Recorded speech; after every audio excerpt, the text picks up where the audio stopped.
4,000 police वाले तैनात किए गए हैं ग्वालियर में आपको पकड़ने के लिए, और आप ग्वालियर पहुंच पाएंगे? मैं कोई डॉन हूँ?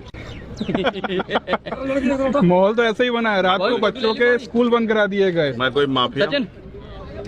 मैं कोई जो है वो कौन सी एक यहाँ वो है एक संस्था जिससे डी कंपनी उसका हाईकमान हो गया?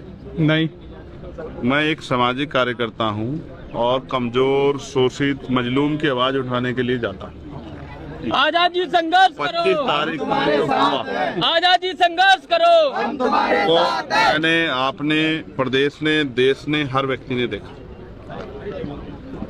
कोई भी समाज जब अपने पैरों पे खड़ा होने का प्रयास करता है उसको कई तरह की परेशानियों से गुजरना पड़ता है। गुर्जर समाज के साथ आज ये अन्याय हो रहा है, दलित समाज के लोगों ने बहुत पहले से अन्याय को सहा। बिल्कुल।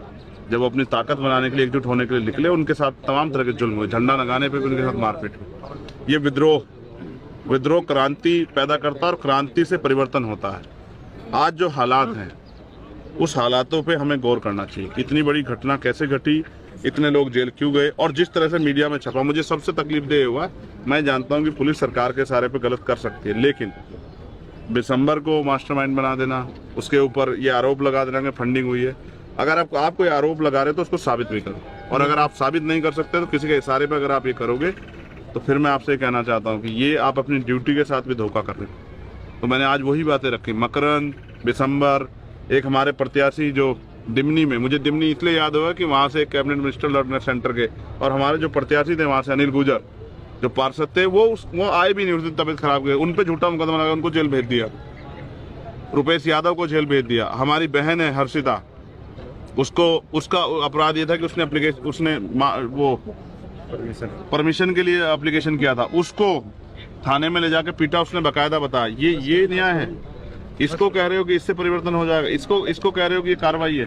कार्रवाई के नाम पे दमन जो है हम किसी भी कीमत पर नहीं सहेंगे। हम पढ़े लिखे लोग हैं और हम अपने अधिकारों का प्रयोग करना जानते हैं। तो एसपी कलेक्टर जो है वो यहाँ पर ही आ गए, वो आपको आगे जाने नहीं दे रहे हैं, तो आप जाएंगे? देखो, फिर मैं आपसे कह रहा हूँ, वैसे भी मैं आजाद हूँ। तो अगर बात जाने की होती, अगर मेरे कंधों पर जिम्मेदारी नहीं होती, तो आप जानते हैं मैं कितने लोग लेके आता है। बिल्कुल बिल्कुल। और मैंने अभी तक इस विषय पे एक अपील नहीं की। अगर मैं अपील करता, आपको लगता है कि पुलिस रोक लेती? नहीं। मेरा अंतिम उद्देश्य यह है कि लोगों की मदद, इसलिए मैं यहाँ कम संख्या में आया। आगरा हमारी राजधानी है, मैं वहाँ से चाहता 1000-2000 गाड़ी वहाँ से ले आता। धौलपुर ये राजस्थान का बॉर्डर पड़ता, मैं चाहता यहीं से बहुत सारे लोग इकट्ठा कर लेता, मगर मैंने किसी को नहीं बताया। अभी धौलपुर के लोग यहाँ, इनको पता नहीं कैसे लगा, तो ये यहाँ से भाग के चले आए। मैंने किसी को इसलिए नहीं बताया, ये भी नहीं बताया किस रास्ते से आ रहा हूँ, क्योंकि मैं चाहता था कि मैं अधिकारियों के पास जाऊँ, अपनी बात रखूँ, पीड़ित परिवार से मिलूँ और चलाऊँ। मैं भी हालात को समझता हूँ, लेकिन जब मैं इतना समझ रहा हूँ तो प्रशासन को भी और पुलिस को भी इतना समझना चाहिए कि मुझे रोक के वो न्याय नहीं कर सकते। लोकल न्यूज जितनी भी, ऐसा क्या जिसको छिपाना चाहती है पुलिस? लोकल न्यूज जितनी भी चली थी जिस समय वो गुर्जर महासभा का जो प्रोग्राम हुआ था, वहाँ यही बताया गया था कि जितने भी गुर्जर लोग हैं उन लोगों ने उपद्रव मचाया और तोड़फोड़ की, गाड़ियाँ तोड़ दी, और पूरा माहौल उस समय भी बहुत खतरनाक हो गया, जैसा आज के दिन हुआ। एज कितनी है? मैं 36 का हूँ। क्या आपने 36 में जब से होश संभाला सुना कि गुर्जर समाज के लोगों ने किसी गाड़ी तोड़ी या कोई इस तरह का माहौल बना है? मैंने तो नहीं देखा अभी तक। मैंने गुर्जर समाज का इससे भी बड़ा, ये तो यहाँ कुछ भी मॉब नहीं हुआ। मैंने सहारनपुर का मॉब देखा, 2.5-3-4 लाख लोग इकट्ठा हुए, 20-30 किलोमीटर तक, जहाँ तक देखो आदमी। मेरा घर है जिला। मैंने कैथल देखा, मैंने कोटा, राजस्थान के बहुत सारे वो देखे, और मैंने यहीं पे कई जगह निकलते देखी जाते हैं।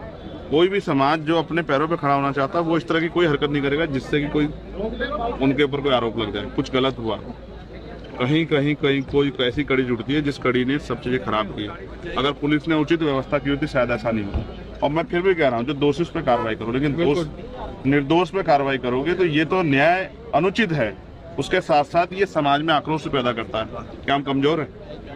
बिल्कुल भी नहीं। और अभी आपको 12 फरवरी भोपाल भूले तो नहीं? 12 फरवरी बिल्कुल याद है। और ये तो ग्वालियर, चंबल, ये बागियों की धरती तो हमारी राजधानी है। बिल्कुल। तो अभी तो हमने लोगों से अपील ही नहीं की। अब तो हम अभी तो अधिकारियों से अपनी जिम्मेदारी समझते हुए कर रहे हैं कि हम समझते हैं कि उस दिन घटना जो हुई वो अच्छी नहीं थी। इसलिए हम ये चाहते हैं कि प्रशासन और पुलिस हमारी बात को सुने और न्यायोचित कार्रवाई का आश्वासन दे और करे, और जो परिवार है उनके दुख तकलीफ हम सुन पाए। अगर सोचो आपके घर में तकलीफ है, आप मेरे पास चल के आओगे, मैं आपके यहाँ जाऊँ। एक भाई होने के नाते, एक बेटा होने के नाते, समाज का एक बच्चा होने के नाते मेरी जिम्मेदारी बनती है कि उनके दुख तकलीफ सुनने के लिए जाऊँ। बिल्कुल तो इसलिए मैं वहाँ जाना चाहता हूँ, अदरवाइज वो भी यहाँ आ जाएंगे, बिल्कुल। लेकिन वो संतुष्टि नहीं होगी जो मुझे वहाँ जाके उनके दुख बांटने में मतलब आज हम वहाँ पर जाकर रहेंगे और हम भी नहीं रहेंगे तो उनकी जेल में रहेंगे। बिल्कुल कपड़े लेके आए, अच्छा तैयारी करके आए, काम छूटेगा तो कुछ काम आगे भी बढ़ेगा, तो यहीं रहेंगे। अभी तो 5 दिन यात्रा करके गए थे, अब यहीं रहेंगे। आज मुरैना है, ग्वालियर जेल और तय करके आए, क्या तो परिवार से मिलकर उनके दुख तकलीफ सुन के इनसे न्याय की मांग करेंगे या फिर यहाँ जेल में रहेंगे। और अभी तो मैं समझता हूँ इतनी लंबी लंबी जेलें काटी हैं कि इन जेलों का कोई मतलब ही नहीं। ये छोटी मोटी घटनाएं हैं। ठीक है भाई, हम भी शाम तक आपके साथ यहाँ पर ही हैं। एक दिन का जो है रेस्ट ही हो जाएगा, बिल्कुल तो रेस्ट कर लेंगे, क्या हो गया उसमें, कोई बड़ा बुरा काम नहीं है। रेस्ट सबको करना चाहिए। मशीन भी अगर काम करती रहेगी, रेस्ट नहीं करेगी तो मशीन खराब हो जाएगी। तो आज हो सकता है आज रेस्ट के मूड में। आज हम यहाँ पर देखते हैं आज क्या क्रांति- क्या क्या होता है, क्या क्या घटना होता आज क्रांति नहीं कर रहे हैं, आज रेस्ट कर। है। रेस्ट कल कर रहे हैं तो इतनी बवाल हो गया है। 4000 लोग वहाँ इंतजार कर रहे हैं ग्वालियर में आपका। तो वो मुझे देख तो लें, यही दिक्कत है। वो मुझे देख लें तो ये बेहतर होगा। उनके मन में कितनी पीड़ा होगी मुझे देख भी नहीं पाए। बिल्कुल, सोचो जिसकी वो सुबह से जिसके लिए रात से व्यवस्था में इंतजार वो कर खड़े रहे हैं। हैं, हाँ, रात से इंतजार कर रहे हैं। देख भी ना पाए। आप कहीं जाओ और किसी शादी में दूल्हे को देख ना पाओ तो कैसा महसूस होगा आपको बताओ। तो कम से कम मुझे देखे तो सही। बिल्कुल भाई, ठीक है, तो जाएंगे, उनके परिवारों से मिलेंगे और यहाँ के जिम्मेदार अधिकारी से उम्मीद करेंगे कि वो न्याय करें। बिल्कुल बिल्कुल भाई, हम भी इंतजार करते हैं आज क्या होता है, हम भी अब देखते हैं। अब